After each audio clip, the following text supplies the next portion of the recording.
नमस्कार, मैं हूं शरद द्विवेदी और हमारी विशेष प्रस्तुति है प्रभु आनंददाता। इसमें आपका बहुत स्वागत है। एक और नया दिन, एक और नया विषय, चिंतन का एक और मोती जिसे सनातन परंपरा रूपी समुद्र में गोते लगाकर हम ढूंढने की कोशिश करेंगे। विषय विशेषज्ञ वही हैं हमारे अभिन्न और बहुत ही अद्भुत विषय प्रवर्तक, मानस मर्मज्ञ, भगवत गीता के अध्येता प्रोफेसर सुरेंद्र बिहारी गोस्वामी जी।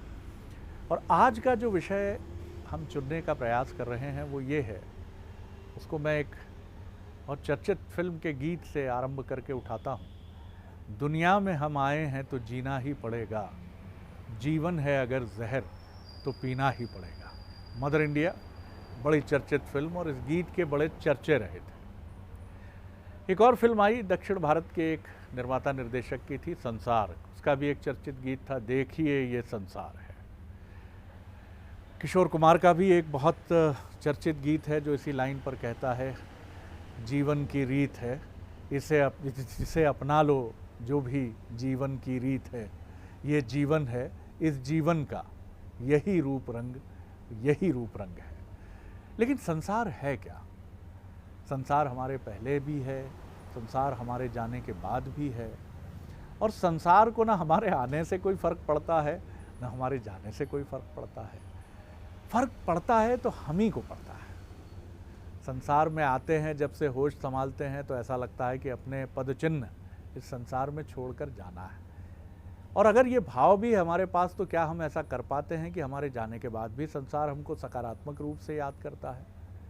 या फिर जीवन के अंतिम समय में ये चिंता सताती है कि कोई याद भी रखेगा कि नहीं, हमारी संतान भी क्या हमारी स्मृति रखेगी कि नहीं?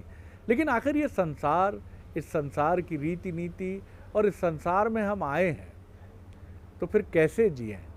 और जीवन का ये जो जहर या गरल है, इसको किस रूप में आत्मसात करें? आज इसी पर हम बात करेंगे। बहुत स्वागत करता हूं। तो विषय आपके सामने है और आपका विषय प्रवर्तन। आज आपने वैसे तो बोलचाल में बड़ा सहज विषय रखा है और उसके लिए इतने गीत समूह और इतनी स्मृतियां ताज़ा कर दी है जी कि सारे वो बालपन में सुने हुए गीत भी ध्यान आ रहे हैं। लेकिन अगर हम अध्यात्म सागर में गोता लगाना चाहते हैं तो संसार को समझें। संसार की आध्यात्मिक परिभाषा है, संसार स्वप्नम तज मोह निद्रा।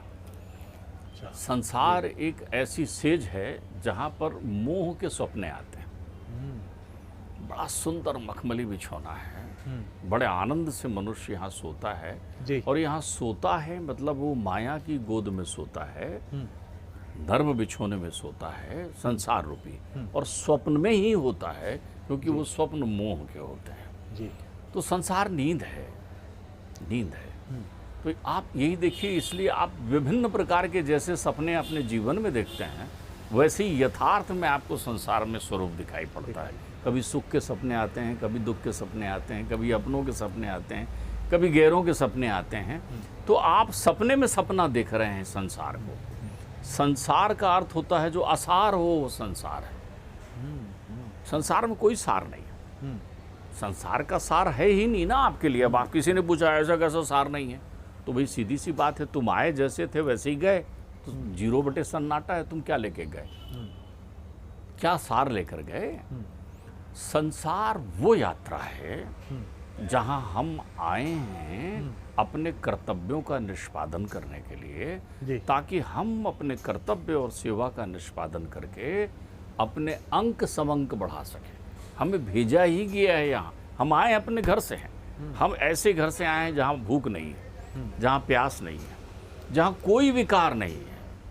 ऐसे घर से हम आए हैं। हम परम तृप्त कहाँ।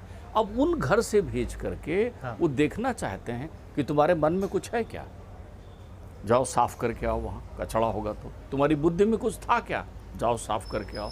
तुम्हारे चित्त में कुछ था क्या, जाओ सबका साफ करके आओ। कुछ अहंकार अपने साथ लेकर आए थे क्या, अभी भी भ्रम में हो क्या, तो जाओ साफ करके। ध्यान रखिए, 84 लाख योनियां हैं इस संसार में। अंडज पिंडज श्वेतज उपभज, जो जैसे उत्पन्न हो। कोई अंडे से उत्पन्न हो रहा है, कोई पसीने से उत्पन्न हो रहा है, किसी का जन्म हो रहा है, कोई जो है अपने आप प्राकृतिक रूप से उभर कर आ रहा है, बंजर जमीन पर आ रहा है। तो 84 लाख योनियाँ इन 4 विभागों में विभक्त हैं। इन 84 लाख योनियों में जैसे किसी कक्षा में सबसे मेधावी छात्र को सबसे सामने बैठाया जाता है, तो 84 लाख योनियों में अग्रगण्य है मनुष्य। संसार एक पाठशाला की तरह है, संसार एक पाठशाला की तरह है। वहाँ आपको भेजा गया है, सुंदर घर दे दिया गया है, सुंदर घर दे दिया गया है। अब देखिए, कर्तव्य का निष्पादन सबसे पहले कहाँ शुरू होता है? आपके घर में कोई नौकर चाकर नहीं है, आपका अपना घर है। और अगर नौकर चाकर भी हैं तो भी आपका अपना घर है, अपना घर। आप अपने घर में आप सबसे पहले क्या करते हैं? प्रकाश करते हैं, साफ सफाई करते हैं, झाड़ू पोछा लगाते हैं, बिना किसी अपेक्षा से कि इस कार्य के लिए आपको कुछ मिल रहा है कि नहीं मिल रहा है। ठीक बात। यानी ध्यान रखिए, स्वार्थी व्यक्ति भी निस्वार्थी होता है अपने घर में। अपने घर में ध्यान रखिएगा, ये शरीर रूपी जो घर है, इसके लिए स्वार्थी भी निस्वार्थी होता है। ठीक बात। इस शरीर और शरीर से जुड़े हुए सारे तत्वों के लिए, सारे तत्वों के लिए उसमें कोई उसको लाज शर्म नहीं होती। किसी से कहा जाए कि चलो जाओ दूसरे के घर में झाड़ू लगाओ, या कोई बुलाए आपको और आपको कहे सड़क में झाड़ू लगाओ, तो आप अगल बगल देखेंगे, कोई मुझे देख तो नहीं रहा, मैं क्यों झाड़ू लगाऊं। लेकिन दुर्भाग्य हमारा ये है कि हम अपने घर की साफ सफाई करके नहीं रखते। ठीक बात। अपने घर को ही प्रकाशवान नहीं बनाते, अपने घर में ही कचरा भर कर रखते हैं। हम अपना पहला काम यहाँ से बिगाड़ कर रहे हैं। प्रकृति का कोई भी तत्व, प्रकृति का कोई भी तत्व इस अग्रगण्य पूजनीय शरीर वाले मनुष्य को छोड़कर अपना धर्म नहीं छोड़ता। संसार का कोई भी तत्व आप देख लीजिए, पेड़ अपना धर्म नहीं छोड़ते। पेड़ जैसे फलते हैं फूलते हैं, लोगों के लिए फलते फूलते हैं, सेवा धर्म करते हैं, तभी तो ये वृक्ष भी जो है ना, ये देव हो जाते हैं। लेकिन मनुष्य पीछे रह जाता है। इन वृक्षों की पूजा मनुष्य करता है, ध्यान रखिएगा। मनुष्य की पूजा वृक्ष नहीं करते। कहीं बरगद की पूजा कर रहे होते हैं, कहीं आंवले की पूजा कर रहे होते हैं, कहीं तुलसी की पूजा कर रहे होते हैं। क्यों? क्योंकि उन्होंने अपने गुण नहीं छोड़े, हमने छोड़ दिए। बाह के अवगुण कोई नहीं ग्रहण किया। उन्हें मालूम है भाई हमें अपने घर जाना है, हमें अपने घर जाना है, यहाँ हम आए ही कुछ काल के लिए हैं, हमें यहाँ क्या दे जाना है वो देते हैं, वो देने ही आते हैं। एक मनुष्य ही है जो लंपट होकर, संसार की इस निद्रा में मग्न होकर, इस संसार को अपना स्थायी घर समझते हुए सारे स्वार्थपरक दृष्टिकोण अपनाता है, और उसके कारण वो पूजनीय होने में उसको संकट रहता है। बहुत मर्म की बात है। बहुत हम पशु पक्षियों की भी पूजा करते हैं जी। कुछ ने कहा गाय इतनी सर्वमान्य गौ माता क्यों कहते हैं? मैंने कहा आप उसके एक एक रजकण को देख लीजिए, कौन सा कण उसका संसार के काम नहीं आता, इसलिए पूजनीय है वो। गाय को कौन सा भाग है गाय का जो संसार के काम नहीं आता? लेकिन एक मनुष्य ही है जिसका शरीर तो संसार के लिए के काम आता है, लेकिन उसके अलावा वो संसार के सारे अवगुणों को ग्रहण करता हुआ चला जाता है। इसलिए मनुष्य को पूजनीय होने के लिए तप करना पड़ता है, मनुष्य को याद दिलाना पड़ता है, अरे तुम मनुष्य हो भैया, ऐसा करो तुम कोई एक बोलने वाला रहे उसके पास में। जो लोग ऊपर के विधान पर उंगली उठाते हैं उन्हें ध्यान रखना चाहिए कि उंगली उठाने वाले तुम ही हो, क्योंकि तुम बोलना जानते हो, बात करना जानते हो, समझना जानते हो। तो ऊपर उंगली उठाने के पहले कभी इधर उंगली उठाई है अपनी तरफ? तुमने देखा है कि तुम किस हैसियत से संसार को बनाने वाले उसके प्रति उंगली उठा रहा हो? वृक्षादि नहीं करते कभी, कोई प्रक्रिया नहीं। तो मनुष्य जो है इस संसार में जब अपनी यात्रा करता है तो संसार एक पाठशाला की तरह हो जाता है। फिर संसार के स्वरूप बदलते हैं। पाठशाला से जब बाहर निकलता है तो संसार एक कार्यालय और व्यापार की तरह हो जाता है। ध्यान रखिए, संसार का स्वरूप बदल रहा है। आप जैसे जैसे स्वरूप में आ रहे हैं, आप जब ब्रह्मचर्य आश्रम में हैं तो आपके लिए संसार पाठशाला है। जब आप गृहस्थ आश्रम में आ गए तो संसार आपके लिए कार्यालय या व्यापार हो गया है। लेन देन की मंडी हो गई है आपके पास, संसार बाजार हो गया है संसार आपके यहाँ। एक हाथ दे एक हाथ ले, मैं तुम्हारे लिए ये करूँगा तुम मेरे लिए ये करो। एक बात और ध्यान रखिए, संसार के बाजार का एक छुपा हुआ छद्म देखिए। बहुत कहते हैं लोग, एक पुत्र से प्रेम करते हुए पिता कहता है तुम्हारे लिए तो प्राण दे दूं बेटा, लेकिन जिस दिन पुत्र पिता से भेद रखने लगता है उस दिन यही पिता कहता है तू पैदा क्यों हुआ। एक पति पत्नी से कहता है कि क्या बात कर रहे हो, तुम्हारे लिए तो ये क्या क्या वो जितने भी मुझे तो वो शब्द याद नहीं आते, तुम्हारे लिए ये बना दूंगा, तुम्हारे लिए वो बना दूंगा, जब तक वो उसके स्वहित के लिए होती है। ठीक बात। तो इस सारे संसार में प्रीति करता है मनुष्य स्वहित के लिए आते ही, संसार में आते ही, पाठशाला से निकलते ही वो व्यापार में चला जाता है, कार्यालय में चला जाता है, और फिर जब वहाँ से मुक्त हो जाता है तब अवकाश में चला जाता है, रिटायरमेंट काल भी आ जाता है उसका। फिर अवकाश के बाद उसकी सेवा समाप्ति हो जाती है, इसलिए 4 आश्रम हमारे यहाँ बने हैं। बिल्कुल ठीक है। अब आप यहाँ समझिए, अवकाश के 3 भेद हैं संसार में, अद्भुत संसार है। 3 प्रकार के अवकाश हैं यहाँ वर्णित। एक आकस्मिक अवकाश आप लेते रहते हैं। आकस्मिक अवकाश, आप संसार की प्रक्रियाओं से इसलिए दूर हो जाते हैं कि आप कहते हैं आज जरा मुझे मेरे परिवार को देखना है। जैसे ही आप संसार में आए आपको काम करना है, और संसार में एक ही काम करना है, सेवा और कल्याण। सेवा और कल्याण, जो हम कभी नहीं करते। कभी नहीं। दावा जरूर करते हैं, करते कभी। संसार में आप आई हैं सेवा और कल्याण। जिसने सेवा और कल्याण का संकल्प लेकर संसार में जीने का क्रम शुरू किया, वो चाहे व्यापार करे, चाहे मेले में हो, चाहे वो लेन देन करने वाला हो, वो सारी प्रक्रियाओं में विजेता रहता है, क्योंकि उसके अंतर्चित्त में सेवा है। सेवा का अर्थ होता है कर्मशील होकर समर्पित हो जाना, कुछ दे जाना भाई। करोड़पति, अरबपति नहीं, खरबपति नहीं, अमूल्य इतना बड़ा शरीर लेकर तुम आए हो जिसको पाने के लिए देवता तक तरसते हैं। तुम स्वप्न में भी जो है स्वार्थी हो। संसार तो स्वप्न है ना, तुम्हारी नींद खुलेगी तो तुम संसार से बाहर रहोगे। तुम्हारी नींद खुलेगी तो तुम संसार से बाहर रहोगे, तब वहां तुम कहोगे कि मैंने स्वप्न में भी स्वार्थ को नहीं छोड़ा। तो आपके संताप का कारण आपका स्वार्थ है, कर्तव्यों से विरक्ति आपके स्वार्थ का कारण है। तो अब आप देखिए, अब आए यहाँ 3 अवकाश आपको मिलते हैं। एक आकस्मिक, आप परिवार के प्रति अपने दायित्वों का निभा सकें, उसके लिए आकस्मिक अवकाश है, जैसे छोटी अवधि के लिए मिलता है। एक अर्जित अवकाश मिलता है आपको, जैसे सरकार में होता है अर्न लीव जिसको बोलते हैं। लंबी छुट्टी भी आप संसार से ले सकते हैं इन कार्यों से।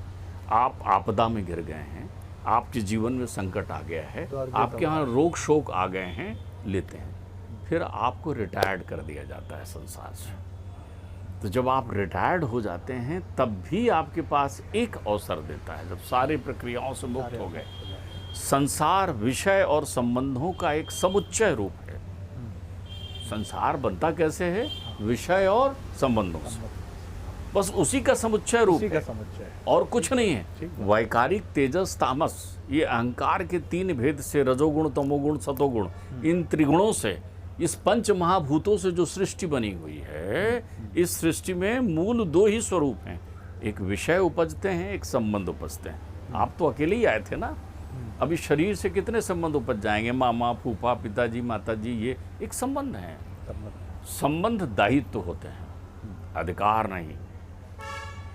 हम संबंधों को अधिकार समझते हैं जी। देखिए यहाँ हमारी, जहाँ देखिए हमारे वृक्ष से संबंध है, हमारे वृक्ष से संबंध है, लेकिन वृक्ष के जो दायित्व हैं वो निभाता है। कट जाएगा तो लकड़ी बन के आपके पास आ जाता है कि साहब मुझे जला लीजिए, आपके मेरे संबंध थे, आपने मुझे पल्लवित पुष्पित किया था, आपने जल दिया था, मुझे जलाइए ना, मैं लकड़ी बन गई हूँ, मुझे जला लीजिए। मेरा आप सोफा सेट बना लीजिए, मेरा आप पलंग बना लीजिए, मेरे के लिए आप बच्चों के लिए पलना बना लीजिए, जलने के बाद राख भी बना लीजिए, और राख का भी उपयोग कर लीजिए, बर्तन मांज लीजिए उससे। लेकिन हम क्या करते हैं? हम तो संसार में उपस्थिति उसी की होती है जो इसकी पाठशाला से प्रवीण सूची में निकलता है, और जो इसमें बड़ी प्रवीणता से व्यापार, व्यवसाय और कारोबार करता है, और जो अपने अवकाश के अवधि का सृजनशील उपयोग करता है। तो जब वो इससे बाहर निकलता है, तो जब उसको अवकाश के बाद, रिटायरमेंट के बाद संसार से, लेकिन रिटायरमेंट की स्थिति भी बड़ी कठिन है। हमारे यहाँ तो बताया है, मैंने आपको सुनाई था किस्सा, लोग रिटायरमेंट लेने से बड़ी तकलीफ है उन लोगों को, क्योंकि यहाँ मोहाशक्ति का बंधन है ना, तज मोह निद्रा। हमारे यहाँ तो कथाओं में भी रिटायरमेंट को बड़े अच्छे से समझाया गया है। रिटायरमेंट का मतलब होता है फ्री फ्रॉम कमिटमेंट। अब आप कमिटेड नहीं हैं, लेकिन आप अपना कमिटमेंट क्या पूरा कर चुके? तो आपका कमिटमेंट कभी पूरा होता नहीं ना। लीलावती कलावती की कथा में आती है कि आप कथा सुनूंगी, अब इसके बाद ऐसा हो जाएगा तो कथा सुनूंगी, इसके बाद ऐसा हो जाएगा तो कथा सुनूंगी। तो आप कितनी देर तक सोते रहेंगे? आप उस बच्चे की तरह हो जाते हैं जिसको उठना तो ब्रह्म मुहूर्त में चाहिए, उठना तो ब्रह्म मुहूर्त में चाहिए ना, लेकिन संसार का सपना ब्रह्म मुहूर्त के बाद भी चलते रहता है। आप 12-12 बजे तक सोने वाले बच्चों की तरह हो जाते हैं, तब भी नहीं जागते। अंगम गलितम परितम मुंडम दसन विहनम जातम तुंडम वृद्धो याति गृहत्व दंडम तदपि न मुंचति आशा पिंडम। शंकराचार्य कह रहे हैं वाह वाह, जर्जर शरीर हो गई है आपकी, आसक्ति नहीं जा रही, आंखों से दिखना बंद हो गया, चश्मा लगा लिया है, तब भी आपको ऐसा लग रहा है कि और कितना उपयोग आंखों का कर दूं। प्रकृति आपको प्रत्येक क्षण बता रही है। बाल चले गए हैं आपके, लेकिन तब भी विग लगा कर बैठे हुए हैं कि अभी तो ये बन गया है तो मैं लगा के बैठूं। बाल चले जाने से, विग लगाने से संसार की प्रक्रियाओं में कोई परिवर्तन नहीं आ रहा है। परिवर्तन क्या आपकी मना स्थिति में आया है? बाल सफ़ेद हो गए, केश, तब भी आप उसको बढ़िया रंग रूप करके बैठे, किस अच्छी बात है। श्रृंगार में कोई व्यवस्था में नहीं। मेरे उस उदाहरण का अर्थ ये है कि कितना इशारा, कितनी प्रक्रियाएं, तब भी आप जो है अब जाग नहीं रहे हैं, मोह निद्रा तजी नहीं रहे हैं। तो विषय, बिल्कुल ठीक है, विषय जो है और संबंध, इनका समुच्चय स्वरूप एक संसार के रूप में बनता है। और जैसे जैसे विषय का त्याग करते हैं वैसे वैसे संबंध छूटते चले जाते हैं। मैं तो आपके इस पूरे व्याख्यान में यही बात मेरे मन में बैठ गई कि जितने भी जीवधारी हैं संसार के, मनुष्य को छोड़कर कोई भी अपने गुण धर्म का त्याग नहीं करता है। कितनी अद्भुत बात है। वृक्ष हो, पशु पक्षी हो, सर्प है, बाघ है, वो अपने धर्म से कभी विरत नहीं होता। शिकार करना है, नदी का पानी पीना है, मनुष्य को अनावश्यक छेड़ना नहीं है। वो टेरिटरी में आ भी जाता है तो परेशान हो जाता है, लेकिन हम उसकी टेरिटरी में पहुंच गए हैं। हम सांप को देखते हैं, भले ही हमें परेशान ना करे, कुछ छेड़े ना, लेकिन हम उसके पीछे पड़ जाते हैं। हम अपना गुण धर्म तो छोड़ कर बैठे हैं, जबकि बुद्धि हमारे पास है। और शायद इसीलिए है कि कितनी सुंदर बात है कि वृक्ष की पूजा हम करते हैं, हम नाना प्रकार के पशु पक्षियों की भी पूजा करते हैं, लेकिन हमारी पूजा देखिए। और मैं आपको एक बात और कहूँ शरद जी यहाँ पर, कि प्रकृति जितनी उदार हमारे लिए है, बिल्कुल ठीक कह रहे हैं, प्रकृति हमें कभी संघर्ष नहीं करने देती। नहीं करने प्रकृति का जितना दोहन हम करते हैं, हम अप्राकृतिक होकर प्रकृति का दोहन करते हैं। इसीलिए तो हम प्रकृति की वंदना करते हैं। पृथ्वी माँ का स्वरूप मानकर बैठे हैं कि चलो जैसे माँ के साथ हम कुछ भी करते चले जाते हैं, माँ सब झेल लेती है। तो आप प्रकृति का दोहन कितना करते हैं? ध्यान रखिए, जब भी आप प्रकृति के दोहन से अर्थ केवल धरती पृथ्वी प्रक्रिया नहीं है, आप अपने स्वभाव के विरुद्ध कितना जाते हैं, वो भी प्रकृति के विरुद्ध जाना होता है। आप कितना क्रोध करते हैं, आप कितना लोभ करते हैं, आप कितनी सीमाओं का त्याग करते हैं, लेकिन तब भी। और आप क्या ये सोचते हैं कि आपके क्रोध, आपके लोभ, आपके मद का प्रकृति पर क्या असर होता है? कितने वृक्ष कटते हैं, सैकड़ों, हजारों, लाखों वृक्ष, इस अहंकार के चलते कि मेरे पास तो बस्तर का या मध्य प्रदेश के मंडला और टीकम, वो मंडला और डिंडोरी का असली सागौन, बिल्कुल टीक वुड की चमकती लकड़ी होगी, शीशम की चमकती लकड़ी होगी। ये हमारा अहंकार है, हमारा क्रोध है, हमारा मद है। और प्रकृति को हम एक के बाद एक नदियों का रास्ता बदल देते हैं। हम न जाने क्या क्या छेड़छाड़ कर रहे हैं, और यही समय की सीमा। मैं एक जी प्रकृति पर एक चिंतन करते हुए, क्योंकि मुझे लगता है इसके बिना जो है अपनी चर्चा का सार नहीं तत्व आएगा। आप देखिए, चूंकि प्रकृति अपना धर्म नहीं छोड़ती, तो वो धर्मवती प्रकृति फलवती कैसे होती है? वृक्ष कट भी जाए तो फिर से हरा होकर आ जाता है, लेकिन मनुष्य मरने के बाद फिर से नहीं जीता वहां पर। ध्यान रखिएगा। तो प्रकृति अपनी मर्यादा में है, तो मनुष्य से ज्यादा अवस्था इस स्वप्न लोक में उस परिवेश को मिलती है। बिल्कुल आपने ठीक कहा कि मृत्यु के बाद हम अंगदान तो कर सकते हैं, लेकिन उसके बाद हमारा शरीर जो है किसी उपयोग का नहीं है कि हम फिर से संसार को हरा भरा करने के लिए हमारे किसी स्वरूप का इस्तेमाल हो जाएगा। जिस तरह से हम देखते हैं, वृक्ष का बहुत सुंदर उदाहरण हमने देखा। तो संसार में रहने की कला तो यही है कि अपने गुण धर्म, जो मूल गुण धर्म हैं, प्रकृति का संरक्षण, प्रकृति की रक्षा, मनुष्यता की रक्षा, मानवता की रक्षा, अपने आसपास के परिवेश की रक्षा, और स्वयं को बढ़िया परिष्कृत रखते हुए ये मानकर चलना क्योंकि ये जैसा गोस्वामी जी ने बहुत सुंदर बात कही कि मोह निद्रा है ये तो, और मोह निद्रा जब टूटती है तो बहुत पीड़ा होती है, क्योंकि ऐसा लगता है किसी ने उठा के धरती पर पटक दिया जोर से, हड्डियां चूर चूर हो गई। तो क्यों इस मोह निद्रा में जाना? जागृति थोड़ी पीड़ा देती है, यथार्थ के सामने जब हम आंख मिलाकर खड़े होते हैं तो पीड़ा तो होती है, क्योंकि जब ये पता चलता है कि एक दिन मृत्यु अवश्यम भावी है तो बुद्ध भी हो जाता है, लेकिन आदमी मृत्यु से अर्जुन की तरह कांपता जरूर है, लेकिन उसके बाद गीता के दर्शन से भी परिचित होता है। तो आपके ऊपर है ये विकल्प कि आप मोह निद्रा में जाना चाहें और तमाम तरह के ऐसे तथाकथित अनाचारी आचरण की तरफ बढ़ें जो आपको भी कष्ट दें, आपके परिवेश को, आपके संसार को और प्रकृति को भी, या फिर आप सजग हो जाएं, चैतन्य हो जाएं, जैसे वृक्ष हैं, जैसे मनुष्य को छोड़कर दूसरे जीवधारी हैं जो अपने जीवन में रमे हैं, उससे बाहर नहीं जाते हैं, और उनके इसी गुण धर्म की वजह से सदियों से वो चले आ रहे हैं और प्रशंसा के पात्र हैं, हम नहीं हैं। ये बड़ा विचारणीय प्रश्न है। बहुत धन्यवाद करता हूँ आपको, बहुत प्रणाम करता हूँ। अद्भुत आज का भी चिंतन। अगले एपिसोड में एक और नए विषय के साथ उपस्थित होंगे। अनुमति दीजिए। नमस्कार।